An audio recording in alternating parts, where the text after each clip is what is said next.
mga idol, welcome sa aking YouTube channel. Sa video na to mga idol, papakita ko sa inyo kung paano tayo gumawa ng 8 inches na subwoofer box na L-ported at titesting natin gamit ang ating subwoofer na Logitech. Sa mga nagtatanong kung sa mga gustong gumawa, may mga plano tayo nito, nasa description yung link.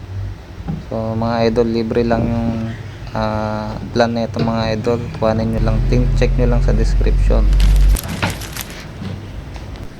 Ang tuning frequency nga pala na ito mga idol ay 40 Hz, no? Para sa mga high powered na subwoofer na driver, no? Kaya panalo ito mga idol. Pag mga double magnet, kaya na ito mga idol. Magte-testing din tayo hanggang dulo ng music at pang home theater na cinema na trailer, no? Abangan nyo mga idol. Sa bandang dulo nito magte-testing tayo ng subwoofer frequency test din para malaman natin kung gaano kalalim yung bato niya, kung kaya niya ba yung 20 Hz. So stay tuned lang mga idol.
Okay, kabit na natin itong Logitech natin na 8 inches na subwoofer. Itong subwoofer na to mga idol, pwede ka makabili nito sa online, no? Yung mga ganitong klaseng low frequency subwoofer yung mga tawag dito. Pwede na talaga to pang home theater mga idol, yung ganitong subwoofer ay dahil kaya niya maglabas ng 20 Hz ng frequency na malakas. So check nyo lang dyan sa description link natin ng subwoofer kung saan siya mabibili mga idol. Napakaganda na itong subwoofer, kahit single magnet siya mga idol ay kaya niya talaga maglabas ng mga pan cinematic, mga explosion, lalo na pag nanonood kayo ng movies ay napakaganda talaga. So ayan, sinaksak natin siya sa MT21 natin, no? Ito yung 2.1 channel na amplifier, no? Tapos yung gamit kong left and right dyan ay yung 3 inches. So kung gusto niyo bumili ng full range na 3 inches, yan yung ginagamit sa mga pang home cinema na speaker, no? Mga pang home theater ay meron din sa description mga idol. I-check nyo lang yung link natin dyan. So yan, testing natin siya sa frequency test.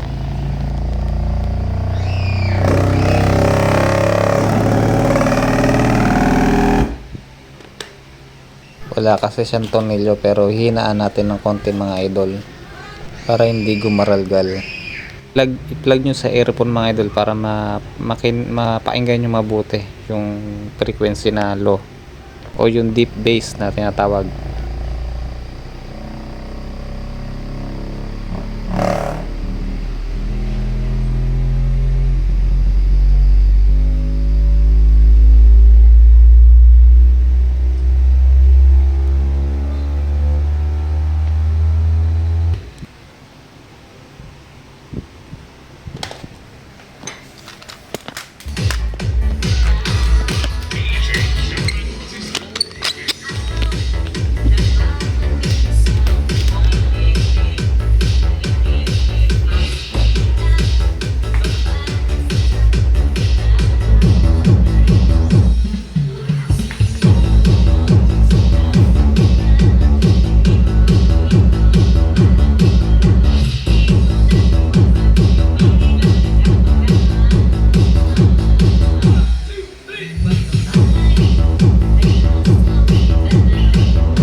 Yun, hanggang dito na tayo mga idol. Sana nagustuhan nyo yung ating video ng paggawa at pagtest ng 8 inches na L-ported subwoofer. Maraming salamat mga idol, hanggang sa muling susunod na video.